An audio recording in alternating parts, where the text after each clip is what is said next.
Hi, everybody. Welcome to another episode of Rapping with the Rep. I'm State Representative Ken Gordon, and I'm really happy that here with us as our guest is Representative Tom Stanley of Waltham. Welcome to our show. Thank you, Ken. It's an honor to be here. Thanks for inviting me. Thank you. Tom is the House Chair of the Joint Committee on Elder Affairs. That's right. And we're going to talk today about our focus on seniors and what we're doing with respect to issues involving seniors here in Burlington, and this show is shown in Bedford. And if the folks in Waltham want to see it, I hope they can take a peek as well. Right. We've been doing a lot, and we've been doing a lot to support our senior center and to make sure that during COVID isolation, which has hit seniors hard, we can reach out and make sure that seniors get the services that they need. So I want to ask you about your committee and what you've done this session with your focus on seniors and the services that we direct toward them. Sure. First of all, we also have a great senior center in Waltham. It's named after my father.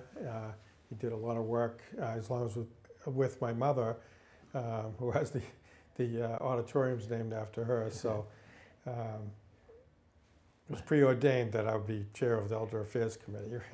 We know the importance, and during the pandemic, it became very, very clear who the essential people are.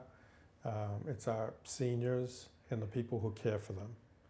So I'm very fortunate to be chairing this committee during this time, and there's a lot of issues that have been kicked around a little bit and need attention.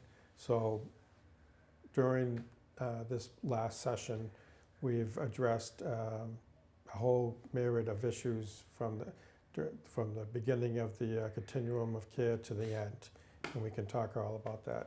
Yeah, I appreciate that. I mean, here, especially in Burlington, we've been able to focus some of the monies that we direct through the budget and through what we call the ARPA funding, the federal Right. funding that came to us. Here in this area, we needed a focus on IT, on making sure that people have access to the internet and the services that they need. From the overall perspective of the Commonwealth, what are those areas that you have focused in on?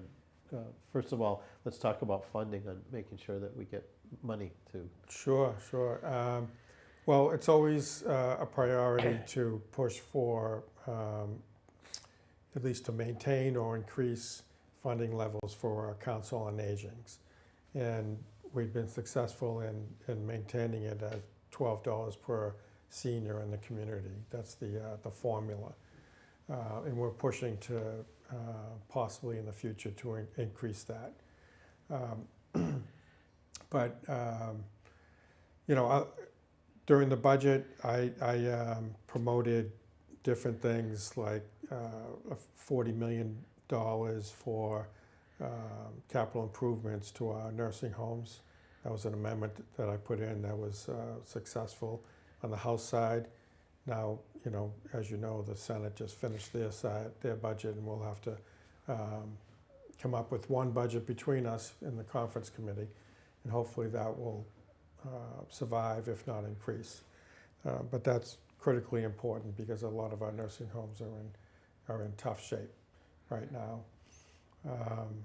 So that was one of the main things, and then also, $40 million for our workforce, taking care of long-term care residents, and many of them work 2 or 3 jobs, and they don't get paid very well, and they're tired. It's a tough profession to be in right now with COVID and everything, and so we need to build a career ladder program, and to incentivize folks to get into the field and also to stay there and help pay for their education, and increases in wages, things like that. So that's another important area that we on the committee we've worked very hard on. Is that 40 million you said? Yes. In new funding? Yes. Yeah, so that's so important because, and for years we've been working together on these issues with salary reserves and other support systems, because people that care for our seniors um, or elder seniors Mhm. particularly, have been historically underpaid. Right. And it's not right, it's not fair, but we have just so much money to go around.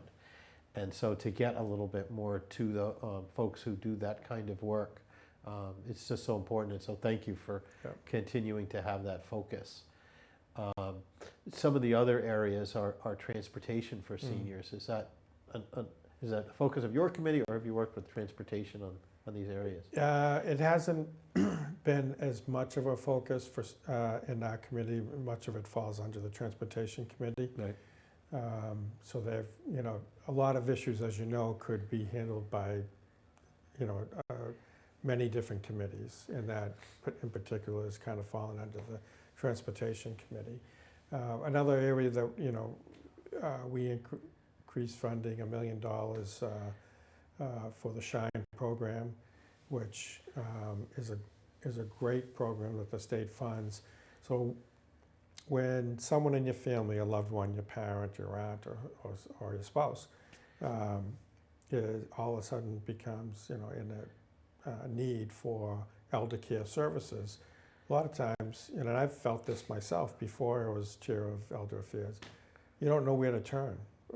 It's all confusing, it's stressful, so forth. So the SHINE program are basically counselors that are experts in analyzing what kind of needs individuals have and then directing them to where they can get it within our system.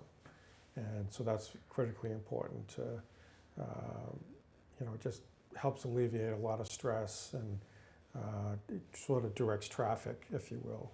Yeah. One issue that affects seniors, and so it's touching my family now, is when a spouse dies, an elderly spouse dies, the widow or the widower sometimes is responsible for a lot more of the details of their life. For example, they may not have been involved with the checkbook. They may not have been involved with some of the other obligations that they have.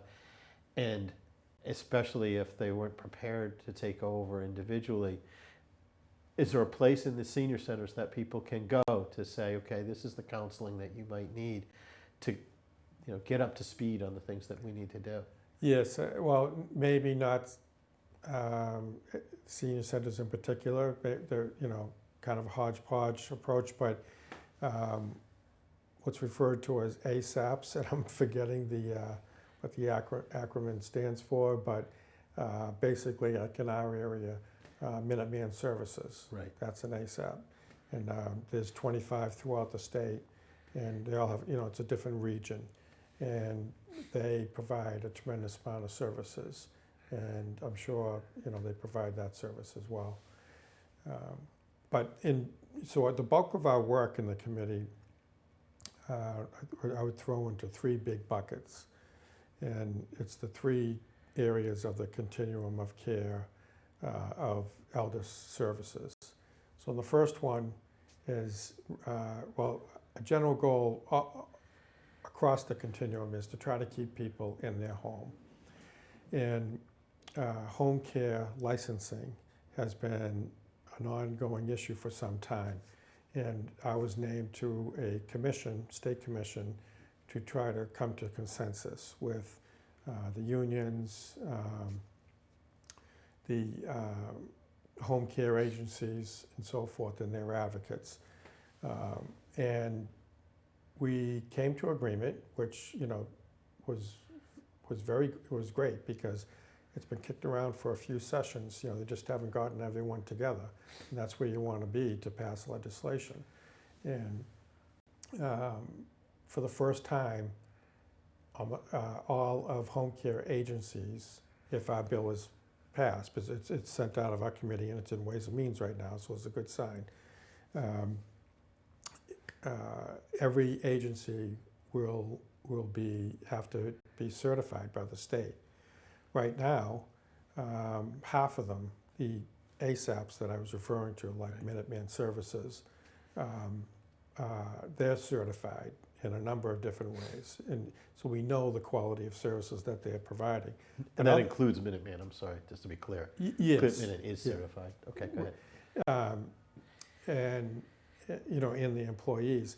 So the other half, anyone can just hang a shingle and say, we're a home care agency, and you need help for your grandmother or your mother or whatever, father.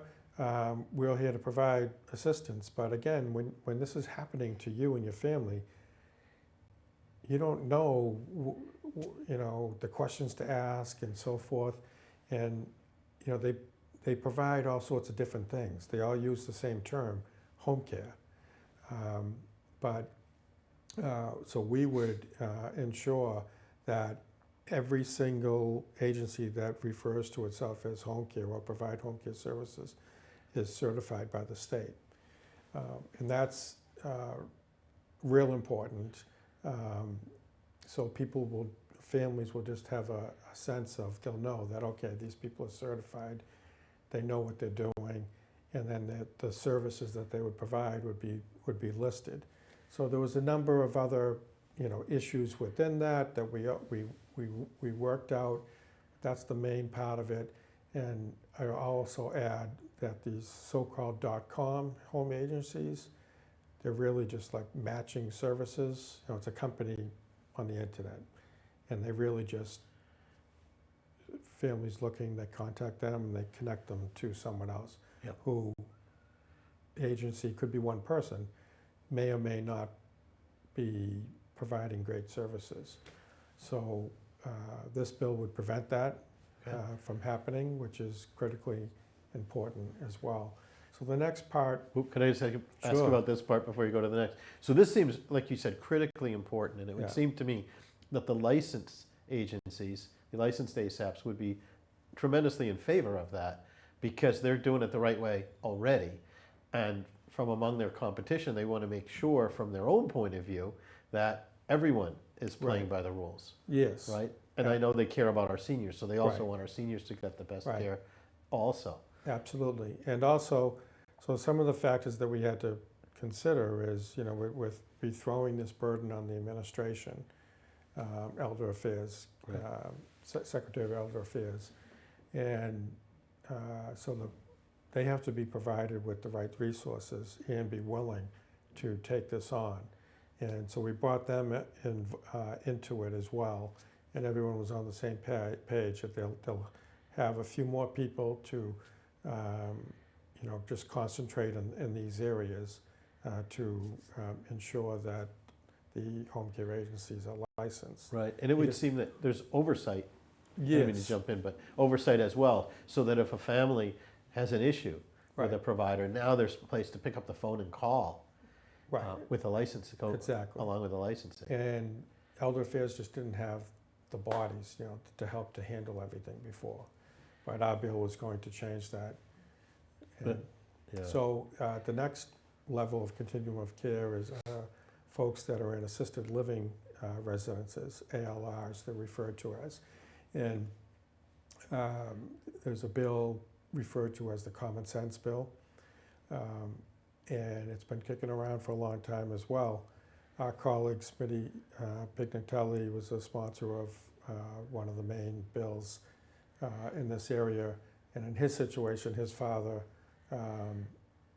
was at an assisted living residence, but out in Western Mass in particular, they're further away. There's not as many, and it's hard to get to them. So for family members and to help out. So assisted living residences have been prevented from performing certain tasks because it was created to be more as a residence, not as a long-term care facility like nursing homes or rest homes. Right. And so there were a number of things that, like injection and monitoring for insulin, bandages, eye drops, that their employees could not do. You'd either have to move your family member into a nursing home, if you could find one, or pay additional money to have someone go to a nursing home to do these things during the day if someone from the family couldn't do it. So it was very, very difficult, cost families a tremendous amount of money. And so along when, one good thing of the pandemic is I think everyone realized that it made sense to allow the assisted livings to do these certain functions because we were trying to, keep, otherwise a lot of times we'd have to move the resident in and out of their assisted resident facility for different services. And this would, if they could be provided right there, they'd be safer and less exposed to other, germs and, like the COVID-19. So we are making these changes permanent. They were only allowed, and it's expired, but they were only allowed during the pandemic, during the, with the executive orders and some legislation we passed.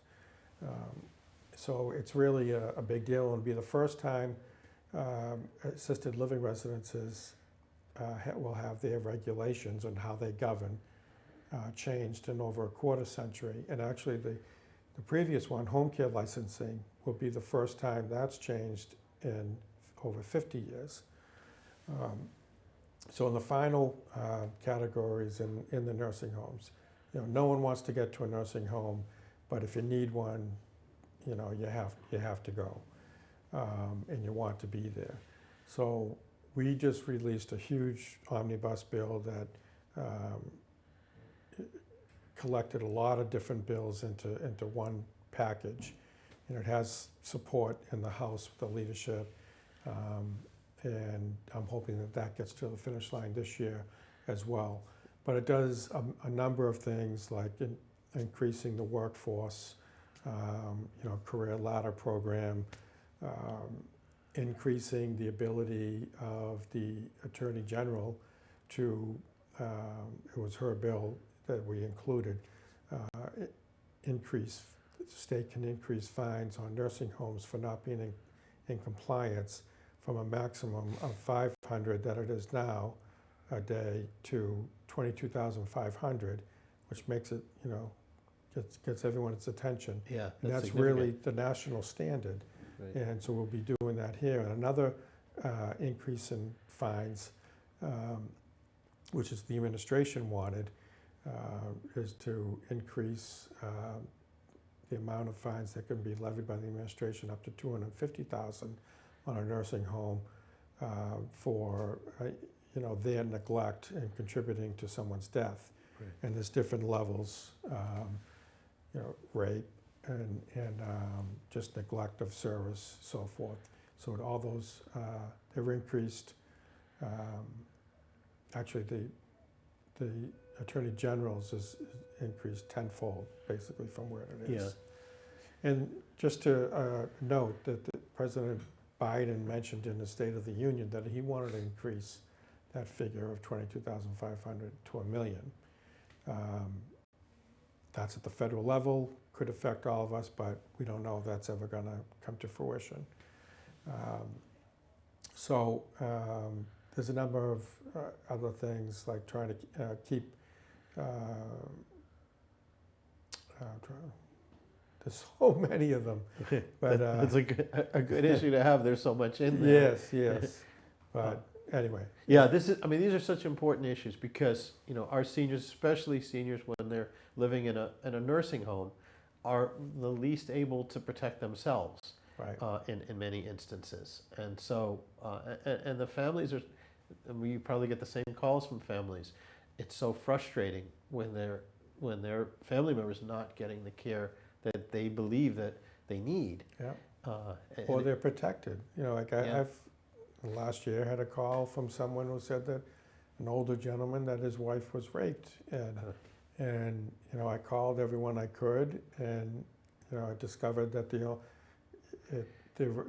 solution was they had to call contact the police, but it just often doesn't get rectified. But what I was just talking about, we've increased the ability of the state to increase these huge fines on nursing homes for not protecting residents from, staff, or people that come into the building. Because the issue is more than one person on one person in the case that you're saying call the police, because their obligation is to protect all of the residents. And so if something happens with one resident, Right, is this something that we got to look into because it's affecting more? right. So it's, I mean, it's a great bill. It's a Yeah. great package, and I'm glad that Mhm. you're there to do it. I want to kind of veer off a little bit and talk about you, really, Representative. It's been great to work Mhm. with you in the time that I've been in the legislature. You've been there a little longer than me. I think you've been there for, I think, 11 sessions. I'm in my 11th session, 11th yes. session from Waltham, a Yeah. town that's right up the street from us. And so, and you also are on the city council, right, in Waltham. Right. How's that? I've always been interested. That you have Don't do your it. plate is full. I think it's very beneficial so anyway, Waltham has a history of their state representatives being on the city council. For the last, like, at least 75 years, the two reps have been on the council, with the Who are they? exception, I'm sorry. with the exception of Peter Kachugian. Okay. So just everyone who was a state rep, like myself, was on the city council as well. So some communities frown on it. Other communities, like Waltham, think it's beneficial, like I do. You don't have to take the temperature of what's going on locally because you're in the pot. You're there. Yeah. And you can bring expertise and knowledge to the local level and vice versa. And as you know, so much of what we do involves municipalities. Right. So there's, and the state agencies, and so you can really be. So any rep is a real good liaison for the community. I've found it's been more beneficial providing both roles. However, it is a burden on the individual, on me. It's time consuming. Yes, It's it nothing is. else, right? Right. It's and sometimes when it's really bad, it's like sometimes you have these like issues that blow up. Say at the state level, whether it was mass equality or whatnot, and then. So then when that died down, we're talking a lot of years ago, locally, the closing of the Waltham Hospital, blew up. And I was the president of the council at the time. So it's just, hundreds and hundreds of people contacting us to find out information and to advocate for either keeping, in the hospital's case, it open or to close it. And there's all sorts of other issues that get wrapped around in, like, what's going to happen to the property, be developed, good thing, bad thing, traffic. As you know, Waltham and Burlington are always competing for a lot of the restaurants and also commercial property along 128, which provides a lot of taxes for the municipality and keeps property taxes lower than they would be. Right. So anyway, I do love it. It's a political bug that I grew up with. My father was a city councilor, then a state rep, and then mayor of Waltham. And actually, my mother's father was on the school committee. So some siblings run away from it, and others kind of gravitate towards it. And so I find that I'd be still doing the work anyway, Yeah. because of the history of my family. People come to us, and I might as well be, officially in the mix Yeah. to be able to effectuate change, more effectively. So that's Yeah. why I continue to do it. Thank you. I'm glad that we Yeah. have people with such commitment to service. Yeah. The other thing, when you mentioned Burlington and Bedford for that matter, that we have in common is our economy and our Mhm. life sciences economy. I've Right. been to Waltham to see some of your business. It's exciting to be involved in an economy that's saving people's lives and making people's lives better. Can you talk about that a little bit? Maybe cut yeah. my mic while I While you sneeze. I sneeze. Exactly. No, it's I love coming from a community. I'm born and raised, lived there all my life, where a lot of people around the world know of Waltham, and I'm sure it's the same with Burlington and Bedford. Right. And we're fortunate to have two great universities, Bentley and Brandeis, but also all these wonderful companies that a lot of them have their headquarters in our cities and towns, and a lot of startups get started there, and they're on the cutting edge of finding the cure for cancer or a cure for COVID, and AstraZeneca has been involved in for a number of years, and they've played a big role worldwide in that area. So yeah, there's all sorts of business industries, and it's that locate in this 128 realm, and we're fortunate to be able to have the added income locally, but also it's an economic engine. In Waltham years ago, it's probably a lot higher now, but the saying was 60,000 people lived in Waltham. Now it's 65, and 60,000 people came to Waltham to work. Right. So there's issues that come along with that, but you and I are working on, and other reps and local officials on making improvements to the 128 corridor, which when they're done, it seems like the state is serious about it. They're going to really enhance the ability for people to get to work and others to get home or from A to B. Yeah, I mean, it's fascinating that we have this opportunity. We visit some of our local businesses that are engaged in these things, like life-saving technology. Right. And Cambridge and Somerville for years have been the epicenter of this work, and they still are.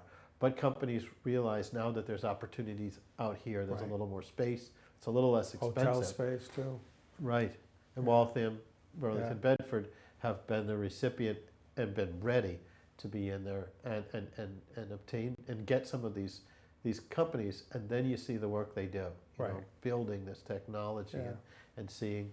And in fact, you came to a tour in my district, not far from my house, right? And they also had a location in your district, and you were trying to work with them to enhance that facility. Yeah, to learn about what will happen. They were actually building the facility in Burlington, and this is a company that just provides lab space for other incubator companies, because there's such a need for these startup companies, and that these sort of host facilities, they get filled up a year or two in advance of opening, right? Because this work's being done, right here in our towns. I think we ran out of time.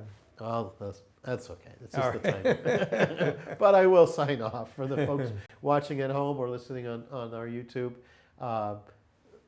Representative Stanley, Tom, thank you very much for coming on to Rapping with the Rep.